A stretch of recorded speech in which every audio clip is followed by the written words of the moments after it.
So people are always asking, what is the difference between remodeling and renovating?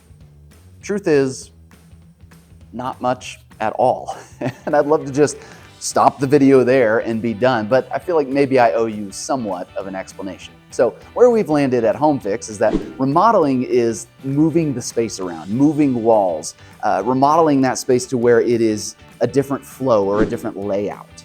And renovating is more of a facelift, where it's replacing countertops, replacing the color on your walls, the tile, that type of thing. Truth is, they're basically the same thing because you're almost always moving that space around and it's changing the way you live regardless. So regardless of whether you call it renovating or remodeling, hire a contractor that you know knows what they're doing within those spaces.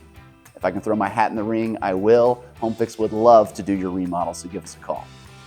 Remodeling and renovating, they're basically the same thing. Catch you later.